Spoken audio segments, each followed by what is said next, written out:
Welcome to another episode of the Cool Tools Show and Tell. Our special guest this week is Ethan Stone. Hey, Ethan, would you like to introduce yourself to our listeners and watchers? Sure. I'm another lawyer hanging out in the Bay Area. I mostly represent startup companies and people associated with startup companies in transactions of all sorts, formation, financing, M&A. And I should have silenced my cell phone.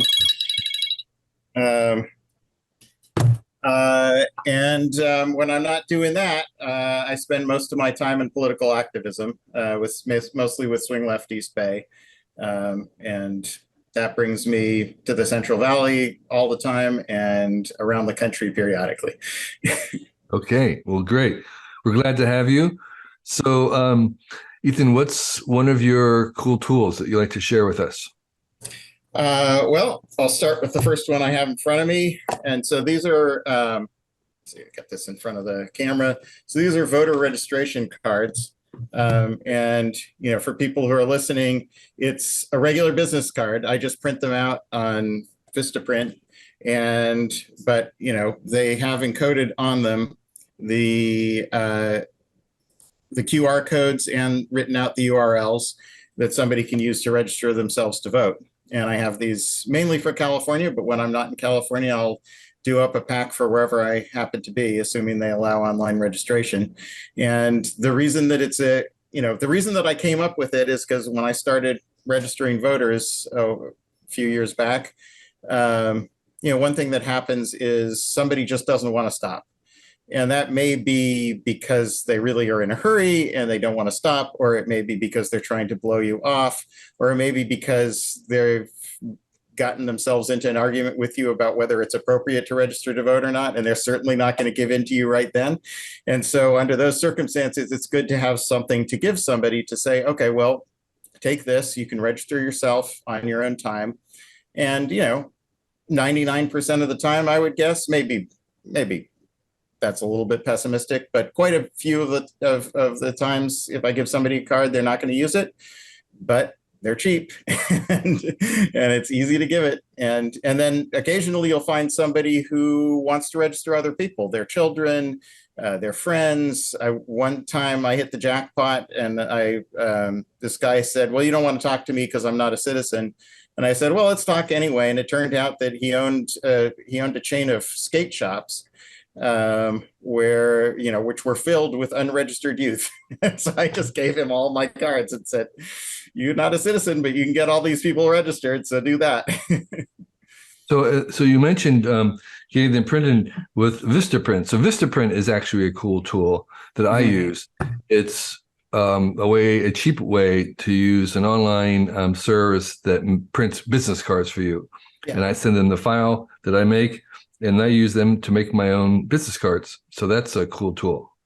Yeah, I do that too for my actual business cards. Yeah. But it came to me maybe 5-6 years ago. Right. Well, I don't just have to print business cards on this. I could print other things. And I printed other ones, with immigration resources, voting resources, other things, just something that I have to hand to people. Sure. Okay, well, that's a great one. And there's other places you can do it. It's not just Vistaprint.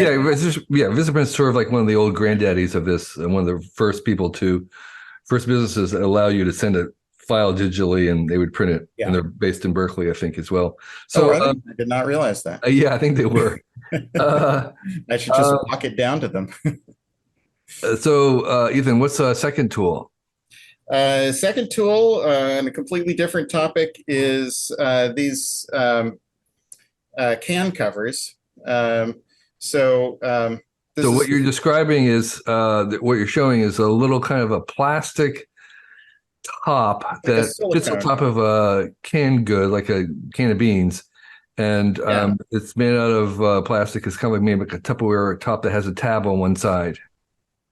Yeah, and it's this one, and this one covers various different sizes of cans by having 3 different rings, so that depending on the size of the can, you can fit it into the ring of the can. And then I have some others, this different brand. You're holding up a larger can. Right. and it's a slightly different shape on the profile of the lid. But what it is are plastic covers to cover an open tin can. Yeah. And this one's fitted to a different size can, and I got it because, these other ones didn't work for those cans, so I ordered more. And this, I mean, so it's the alternative to this, and I'm now showing a small can that is too small for my covers that I have in my refrigerator of tomato paste that I have to cover with plastic wrap. Right. And that's, inconvenient, wasteful, various things. And so one day it occurred to me these things probably exist. And so I just went looking for them, and lo and behold, they did. After I bought them, I recalled, I think a lot of people are actually used to these for pet food cans. Oh, okay. We used to have pet food in the refrigerator, and like Alpo, I think, and we would have an Alpo branded cover for the Alpo cans. But, so people may be familiar with them for that, but they're not limited to that, obviously. I think a lot of times when I went looking for it to get a link, most of the links on Amazon did specify pet, but you can look for ones that will fit various different sizes of cans, regardless of what they're designed for. Right. So again, what these are caps for an open can of food that you can seal off with a reusable plastic flexible lid, like a silicone version, and then like a Tupperware.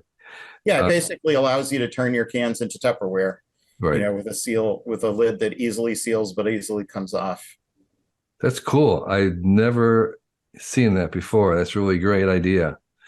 And you say they're kind of generic, or do they have brand names, or have you tried enough of them where you can recommend one kind over the other? I wouldn't recommend one kind over the other. I only have, I think, 2 brands of them. They both work for different kinds of cans, and because they work, I haven't, and because they last, apparently, I guess not forever, but so far they've lasted as long as I've had them, which is years. And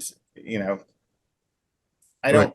Did you have a link? No, if they're dishwasher safe, I don't put them through the dishwasher, but short of that. And you have a link for the ones that you use then? I did provide the link. Yeah. Okay, great. We'll include that. That's for the ones with the rings, but it's pretty easy to find other ones. And if you're looking for a specific size of can, I would just tool around, until you find it, because it'll be there. Okay, that's a great one I hadn't heard of. Thank you for that. Sure. So Ethan, what's the third tool, your third pick for today? So the third tool is, on the one hand, an extremely old tool, but so it's a Farraday cage, and for those who can't see it, it's actually a stainless steel cocktail shaker, but because it's designed to have a tight metal on metal seal, so that the cocktail doesn't spill when you shake it. When you close this cocktail shaker, you've got a Faraday cage. And so anything that's inside is unavailable, for electromagnetic signals. And so that is a cool tool because, the key fob for my phone lives in this thing. Wait, the key fob for your phone? I mean, for my car, for my phone. Oh, okay. All right. Go. Thank you. All right. Lives in this thing right next to my door when I'm not, using the car. And, years ago, I realized that on most cars, I don't know, some of them may have fixed the problem by now, although I've heard of recent instances of fairly recent cars being subject to this as well. But my car in particular, which I won't name, although I should, is, there's no security at all. The only security is distance. And so if somebody can just boost the signal of the car and reach the key fob, then they can start the car. Oh, you mean they can bridge your car's on the street in front, your fob's in your house, and they can make a bridge between those two and start your car that way. It's just a repeater, just a pure man in the middle attack. I see. Okay. It's not encrypted in any way. It's limited by range. And so, it's designed so that the key will only communicate with the car when they're close by to each other. But the key has ironic. I mean, you would think it would be the other way around, but the key has a lot more power than the car does, Right. because the key has to be able to find the car in a, you know, like when you press the button, it has to be able to find the car in a big Okay. parking lot. And so a thief, and I am told, I've never gone looking for this product in Right. Right. particular, but I am told that on the right websites, you can easily find the repeaters, all set to steal different kinds of cars. And then you Okay. just walk up close to the car. And if the owner is nearby, then it just boosts the power and Right. repeats the Right. Right. signal. The car reaches the key fob and starts the car. Now, you won't be able to restart the car when you've driven it away, but if you drive it to the right place, you got plenty of time to take it apart for parts, I see. or, Okay. hot wire it Wow. around. Um, okay. Yeah. So your solution here is this stainless steel Yeah. cocktail mixer. Yeah. Wouldn't just like, I guess it kind of looks nice, so it's not just a bunch of copper screen that you basket. Yeah, okay, I get that. Yeah, Uh, and you can use it to, I mean, it's anything where you need to block signal. So I don't does your personally, phone fit in there?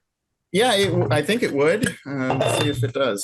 Well, no, my phone's too big, but I'm sure you could get a bigger canister, Yeah, something designed. It just has to have the metal on metal seal. So you could probably find something designed for, you know, dry goods in the kitchen or something like that. right, right. Well, Um, they also make bags to keep your things that they did if they were using those for the fast passes.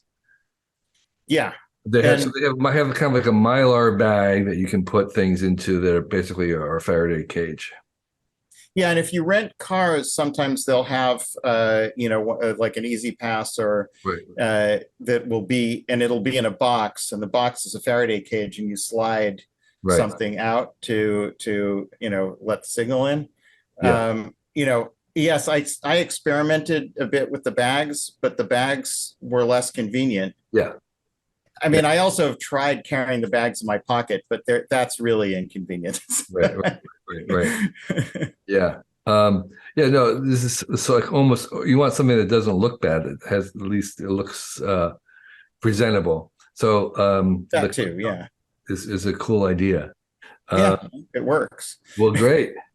I So tested it out the first day I got it. I put the key fob in. I walked up, opened it, walked up to the car, opened the car, closed the canister, tried to open the car wouldn't open. wow, that's really cool. That's great. Okay, Ethan, so what's your fourth tool? So for my fourth tool, I'll share my screen. So my fourth tool is actually a feature of, well, I know it's a feature of Microsoft Word. I'm not sure, because I don't use Google Docs a lot, whether this exists in Google Docs, and I'm not sure about other word processors, although I think there aren't a whole lot that are quite as dominant. But people seem not to know about this feature of Microsoft Word. So you can have, I've got in front of me a document that illustrates the problem with not using this. So this document was generated with what a lot of people use, which is the track changes feature Yeah. of Word. Yeah. And so one of the the problem with this is twofold. Well, and just for the people who are listening, Yeah, so sorry. what we're seeing here is a document that's like a contract of some sort, Yeah. and it's all black and white as usual, the text, but there's one bit of text which is in red and struck out, and I guess that's the track changes that you're showing there. So that's the track changes, and the reason that I did this is because, and I'll accept all changes. So it looks, Kevin, you can see that it looks like, it was just a deletion of the sentence at the end of the paragraph, right? Right. But if you actually accept changes, then you find out that I accidentally, well, not accidentally, because I did it on purpose, deleted the paragraph divider. And so now Yeah. the paragraph has disappeared. So Because the that's one of paragraph the downsides was of built into the line. There's a paragraph yeah. in the line that was also deleted. Okay. Yeah, and you can see it's in red, so you can Right. see that it was deleted, but if you're not paying a lot of attention, you won't see it. And every day I get these things, where somebody has deleted paragraphs or deleted things they didn't mean to delete or whatever, just messed up the formatting because they had track changes on. And the problem Right. with track changes is you never see, unless you're very careful, in which case you wouldn't use it anyway, you never see the final clean document when you I use see. track changes. So that's the reason, right? Is because nobody then does that, accepts all changes, checks to see how it looks, and then goes back, right? They track their changes and then they send it off. Right. And so they send it off with these formatting problems in it. And then the other problem, I'm now going down into a different part of the document just to illustrate this problem. So in this paragraph, you can see that there is a sentence where it shows added text and deleted text. And this is the Right. other problem, So which is so you have again a sentence or two in red. One of them is added because it's underlined. The other one has been deleted because there's a strike through. it's worse than that. So it's actually some of the language is underlined Yeah. and therefore added, and then in the middle of it there's a deleted word, and at the end of the sentence there's a deleted clause, right? And this came about, I mean, I deliberately generated this. This is all me, and I put the sentence in, and then I replaced a term, and then I added that clause at the end, and then I decided to delete it, right? And now that whole drafting history is sitting there, right? Yeah. And if this was a real contract, this is just a form, but if this was a real contract that I was sending to the other side, I would now be showing them things that I thought about and then discarded, right? Which on the one hand would just be confusing, but on the other hand is also revealing things that you don't want to reveal. Right. And it's hard to produce. You have to really work at it. I have occasionally had to use track changes, and you really have to work at it to produce a clean, a nice red line that does everything that you want, because you run into all these problems where if you mess up one thing, when you try to fix it, that shows up in the red line too, and you end up with a drafting history. And you can't delete the drafting history? I mean, no, not end use track changes. You could, right? You could turn it into a clean document, but if you want to send somebody something showing them your changes, there's no way of deleting that. Oh, wait. I mean, you can undo all of your changes and then redo them, right? But if this was a real document and I added something and then I sent it to the client and then it came back and the client says, hey, I don't like that clause at the end, and now I delete it, right? It's not just a question of going back and undoing my changes. I'd probably have to, it's not easy to produce something that just shows the information you want to show, and doesn't show what you don't. And so the alternative, and so now for those listening, but who are familiar with Microsoft Word, I'm in the review tab of the what is it called? The ribbon at the top. And so one of the features of the review tab, and that is where track changes is, but there's another feature on the review tab, which is the compare feature. And you go down and you select compare. And compare will just ask you to show it an original and a revised, and then it'll produce a red line. So,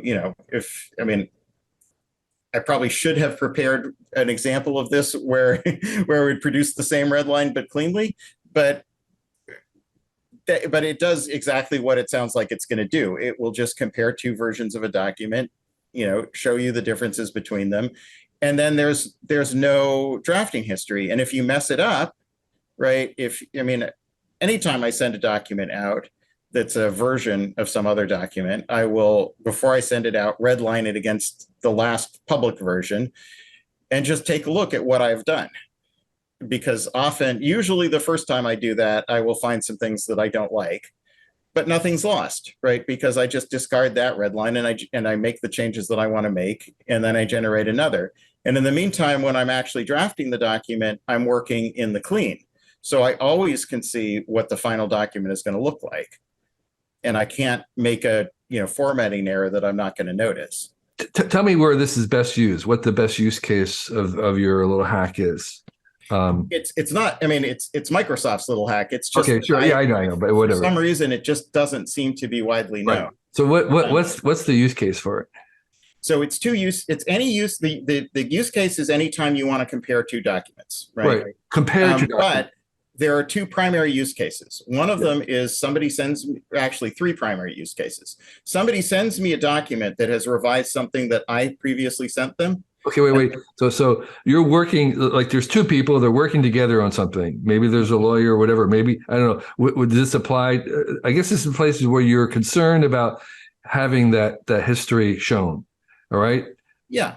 Okay, right. So you're two people working and you're concerned about revealing the actual history of it, but you want to be able to keep track of the changes. So you're working with someone else, you send them a document and they make changes on it. And they're not going to use track change. They're not going to use track changes, and they send it back to you. Then you can kind of do a compare. You can kind of say they might use track changes or they might not. It doesn't matter because you can ask it to compare a document that has track changes, and a dialog box will pop up and it'll say that document has track changes. Should I just assume that you're making all the changes? And then you just say yes, and then it compares it as if it was a clean document.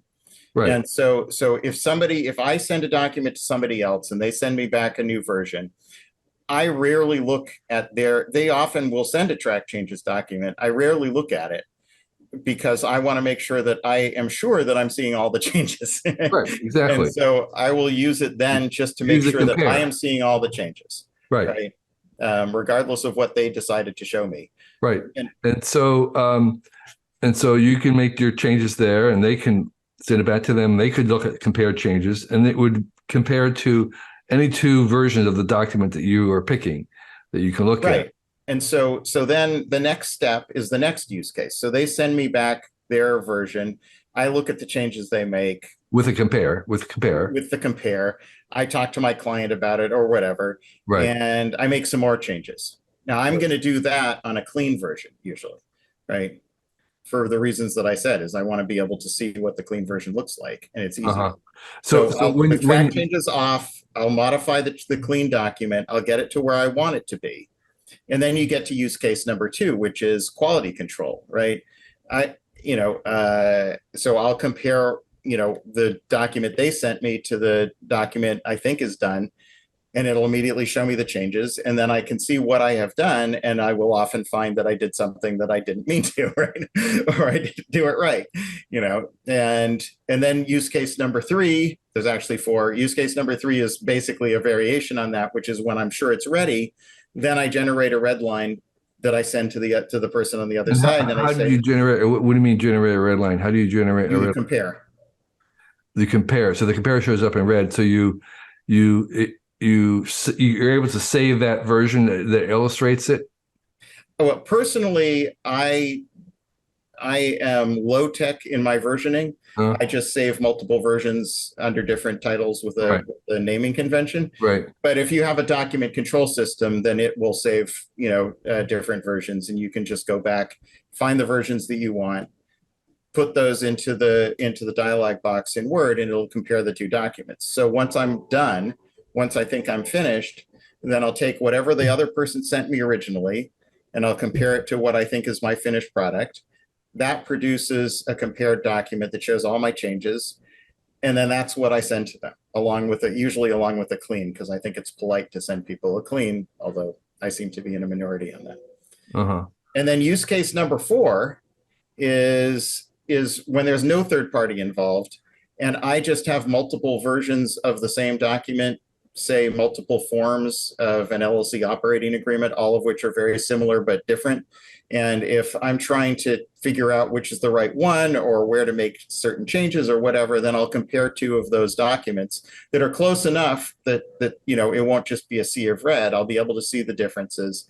And then that'll tell me what I want to know about the differences between those 2 documents so that I can decide, say, which one to start with, which one's more appropriate for what I'm doing. All right. So the cool tool, the feature here is this compare function. Yeah.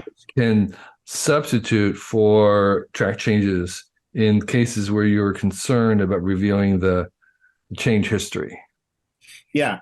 And one thing to bear in mind is even if you're not, like me, obsessively keeping different versions of documents, if you don't keep the original version that they sent you and you've marked it up and whatever, it's still attached to the email they sent you usually, or it's still at the download site that they gave you. And so when you're ready to do the compare, you just bring it back down again, put it somewhere where you know where it is and compare. Yeah. Yeah. And again, I asked for the use cases because when I use track changes, it's not in that, it's in kind of with a editing function, right? We're going through the multiple editors, multiple people, multiple revisions, and it's with people of different colors, and we're trying to check that. And so actually keeping track of the change history is important to me versus. No, that's true. That is the one thing. But I usually, in my line of work, Yeah, exactly. I'm usually trying not to play along with that kind of thing. Right, exactly. Deliberately, because I don't want, I understand it, but that's the use case, right? But it does, that's the one thing about my versioning of documents that sometimes annoys people is that they want to create this sort of conglomerate document, where they just accrete more and more changes, all of which are in different colors and, with little tags next to them. And I find that after 2 or 3 iterations, virtually impossible to use. So, because on occasion, because where of the somebody, because of the colors. yeah, just because it's such a jumble, Yeah. of things crossed out, added. Like I said, somebody deletes something and then it gets added back. The deletion doesn't disappear. So now you got the deletion, the added back, it's the first thing, the deletion, the added back, they're all sort of jumbled together. And so I find it very, very hard to review those documents after 2 or 3 people have participated in them. But, sometimes somebody on the other side will be very insistent about it. And so I'll just, painstakingly plan in those cases, I will take a clean document. I'll plan all my changes. I'll generate a compare so I know what my changes are. And then I'll go back to the original red line and I'll one by one make my changes to the red line. So I know I'm only making the change I want to make. It's labor intensive, but I can understand why sometimes people want to do that. Yeah. Okay. Well, that's great. So the compare function versus track changes. All right. Yeah. Very good. So Ethan, tell us about your passion project, what you would like to share with our audience.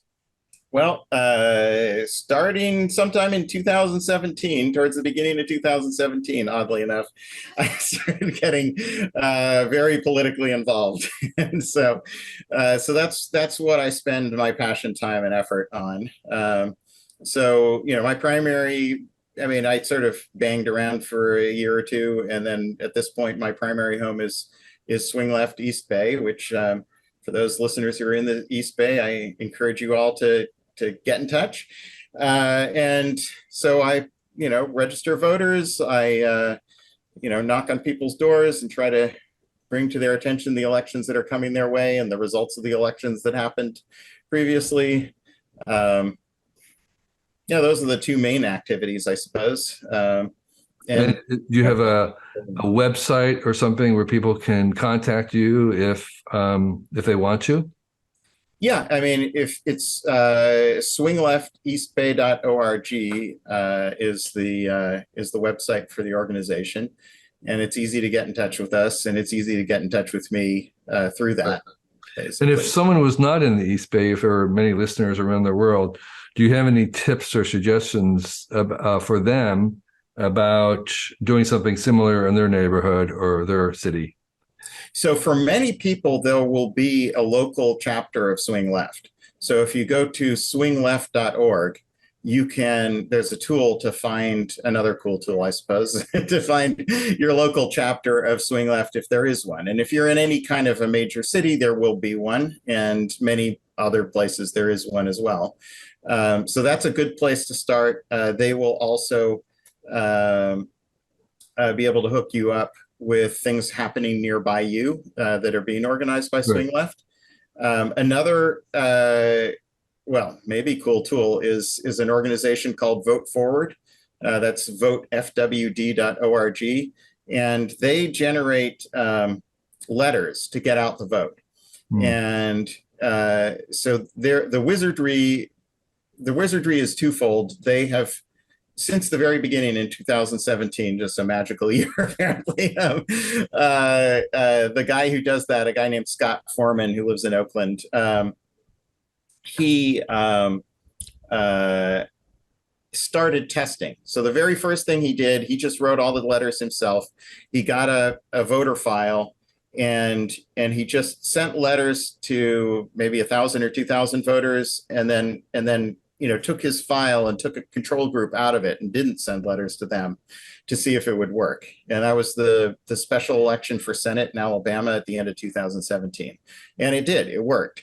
And so ever since then, they've been A/B testing constantly. They constantly, test every time they do a campaign. They take out a control group, and they periodically will do what they call laboratory campaigns, where they try to test something new. And so that also, the first wizardry is they're very good with the lists, and the second wizardry is that they constantly test the procedure and the letters for effectiveness. And the basic idea is you download these letters in PDF, you print them out, and then you handwrite the envelope, and you handwrite a little message in the middle of the letter, but most of the letter is printed, so that most of the information that goes to the voter is tested and planned. But it comes in a handwritten envelope, and it clearly was handwritten by a volunteer, and that presumably makes it more effective than other means. It certainly is effective. It's been tested over and over. And anybody can do that from anywhere. Yeah. So, right now, I and my volunteers are writing letters to get out the vote in Virginia in November. And, I personally am going to head to Virginia towards the middle of October, but most of my volunteers won't. But they'll keep writing. And do you have, for those listeners who are not in US based, do you have any suggestions about getting out the vote in their countries? Getting out the vote in their countries? Yeah. In terms of organization, or how the organization's tips or whatever. What have you found that works to get people out to vote in places that aren't in the U.S., just for the benefit of those who are listening not in the U.S., say they're in Canada or England or Australia? In terms of what works psychologically to get people to vote in countries where it's not mandatory, like the U.S. I haven't gone deep into the research, but my understanding is the most effective thing is knocking on people's doors, fairly close to the election. That is by far the most effective thing. And if you knock on somebody's door and talk to them 2 or 3 times before the election, including one close, then you vastly increase the chances that person votes. One of the tricks that is also well tested that we're doing right now is vote pledge cards. So I was in Ceres over the weekend and talking to voters, and obviously I'm talking to them about what the current situation is and what their frustrations are, and trying to make sure that they understand who has their best interests in mind, hopefully. But then the question is, what effect does that have? Because there's no election that's going to happen that I'm trying to get them to vote in really until November of 2024. But psychologically, if I can get them to write a postcard to themselves, so they write out their name and their address, and then on the flip side of the postcard, they name 3 people that they're going to remind to vote. So then I take that postcard home, and in October of 2024, I send them that postcard. Well, now they're going to get a postcard from themselves close to the election that's going to remind them, oh, yes, I did promise that guy I was going to vote. And not just that, I promised that I was going to get these specific 3 people to vote too, and I'd better do that. Because once people promise to do things, right, then they're much more likely to do them. That's brilliant. That's the cool tool. So thank you for that. That's really, really great. What an ingenious idea. And I think you're right, that a postcard to yourself promising something to do to yourself. That has to increase the likelihood. Well, thank you. That's well tested. That Oh, does. yeah, I'm sure it is. Like, it just makes very evident sense. So thank you, Ethan. That was really fabulous. Really great stuff that was not a norm, which is really what we're looking for. So thank you for volunteering. You're a great volunteer, and we appreciate your sharing, and thank you. Okay, thanks, Kevin. This year, our Cool Tools blog will be 20 years old, which means we've been posting something new every day for 20 years. It's only possible because of the very engaged and knowledgeable readers and listeners like yourself. You've kept this place going, and we are very grateful for you. With this idea of 20 years in mind, we decided to try an experiment this year, and I'm inviting our guests and listeners to join me on our Cool Tool Show and Tell, which is the program that you're listening to right now. So if you feel you'd make a good guest on this podcast and have 4 uncommon tools that you'd like to share with us, please sign up on our form on the website, and we'll see about inviting you. You must be comfortable talking on a video, and you need to have some tools that you can show. We record on, as you know, on Zoom. We do a YouTube version, a video version of it, as well as an audible version. Fill out the form if you're interested, and list your 4 cool tools, and we'll see if there's a good fit. The applications aren't guaranteed in any way, and we're looking at tools that are new to us and appropriate tools, and whether the times will work for you. So we're really interested in hearing from people all over the world, not just in the US, although the tools have to be available online, easily available online. And if you are a longtime listener, you kind of know what the definition of our tools are. They're very broad. They can be anything that's handy, from something in the kitchen to something you use to travel, to a workshop, to something professional that we may not know about. We're really interested in things that we don't know anything about. So this is an open invitation. We'll give it a try. If you think you make a good guest for this podcast, fill out the form. There'll be a link somewhere on our website. And we look forward to chatting with you. Thank you.